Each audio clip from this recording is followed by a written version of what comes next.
Hello students, welcome to chemistry by Shashi Bhushan YouTube channel में आप सभी का स्वागत है। आज बच्चों मैं फिर एक कॉन्सेप्ट ऐसा लेकर के आया हूं जो सभी बच्चों के लिए जो है कि ये जरूरी होगा जानना। और पीरियोडिक टेबल जो हमको लगता है कि कोई ऐसे बच्चे नहीं होंगे साइंस के जो पीरियोडिक टेबल का नाम नहीं सुने होंगे। ठीक है, तो साइंस में बच्चों और केमिस्ट्री की अगर बात करें तो पीरियोडिक टेबल के बिना केमिस्ट्री जो है वो क्या है, अधूरा है। ठीक है, तो सबसे पहले जो है कि आज का जो लेक्चर है वो मैं आपको बता दूं कि आज का जो लेक्चर होगा वो पीरियोडिक टेबल पे बेस्ड होगा, जिसमें मैं बेसिक जो बात है ना वो पीरियोडिक टेबल को लेकर के मैं डिस्कस करने वाला हूं। ठीक है, तो सबसे पहले तो आप ये जानिए कि जो टेबल हम लोग देखते हैं ना केमिस्ट्री में, पीरियोडिक टेबल, वो पीरियोडिक टेबल जो है वो किनके द्वारा दिया गया है बच्चों।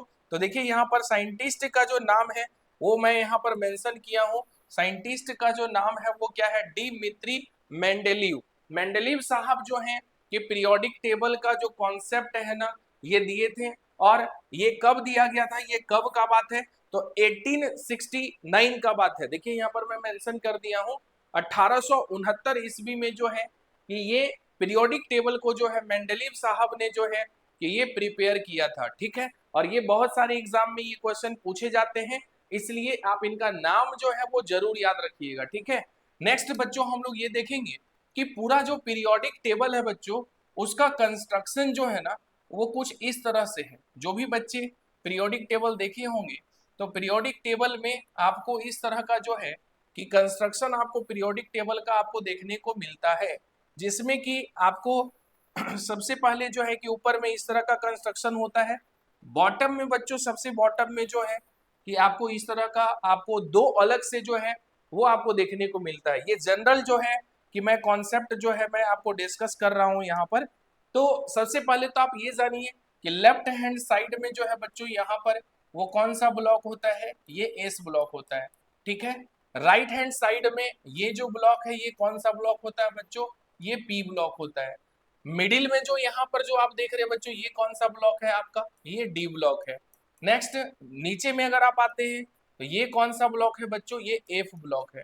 तो सबसे पहले तो आपको ब्लॉक जो है कि ये जानना चाहिए कि टोटल जो ब्लॉक्स हैं पीरियोडिक टेबल में वो कितने हैं, 4 है। एस ब्लॉक है, पी ब्लॉक है, डी ब्लॉक है और एफ ब्लॉक है। एस ब्लॉक में बच्चों हम लोग दो यहाँ पर अलग अलग जो है कि मेटल के बारे में स्टडी करते हैं।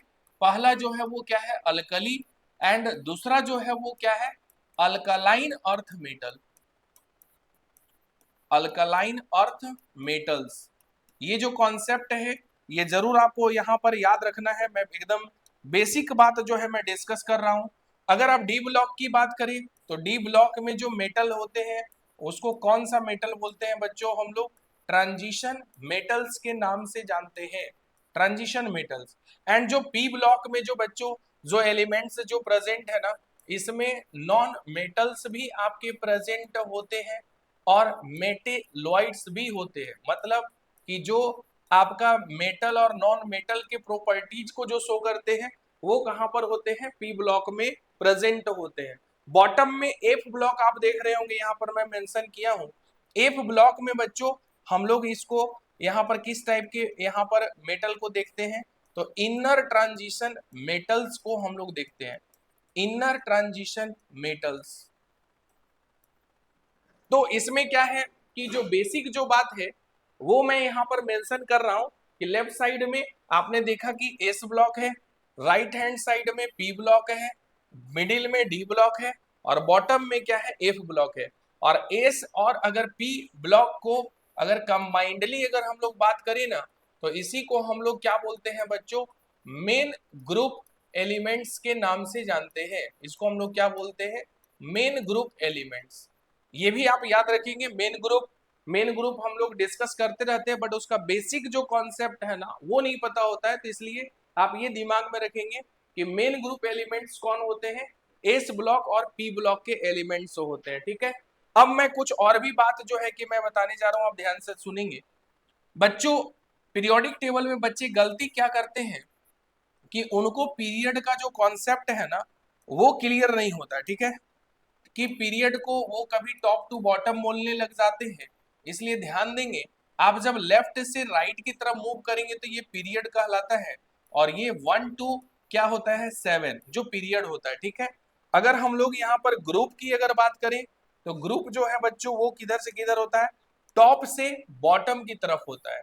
जब आप टॉप से बॉटम की तरफ आते हैं तो इसको हम लोग क्या बोलते हैं, यहाँ पर टॉप से जब बॉटम की तरफ आते हैं तो इसको हम लोग यहाँ पर ग्रुप के नाम से जानते हैं। ध्यान देंगे यहाँ पर इसको हम लोग किसके नाम से जानते हैं, ग्रुप के नाम से।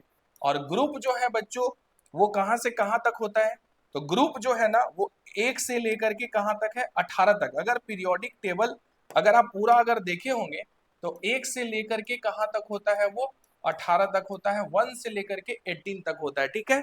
तो ये जो बेसिक जो कॉन्सेप्ट है जो मैं डिस्कस किया हूं, आप इस कॉन्सेप्ट को जरूर याद रखेंगे बच्चों, ताकि पीरियोडिक टेबल को पढ़ने में आपको जो है वो आसानी हो। और अगर कोई भी कॉन्सेप्ट अगर पढ़ रहे हैं तो एटलीस्ट आपको पीरियड क्या होते हैं, ग्रुप क्या होते हैं, कितने होते हैं पीरियड, कितने ग्रुप होते हैं, ठीक है, इसका जो नॉलेज है वो होना चाहिए।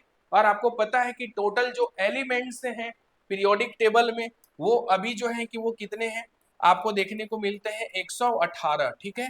और भी डिस्कवरी हो चुका है 3 जो है, लेकिन अभी तक वो ऐड नहीं हुआ है, इसलिए अभी भी हम लोग 118 एलिमेंट्स की ही बात करते हैं, ठीक है। तो जो भी बच्चे ये वीडियो देख रहे हैं ना, ये मैं बिल्कुल जो है कि बेसिक बात जो है आज के लेक्चर में मैं डिस्कस किया हूँ, जो आपको जरूर जानना चाहिए।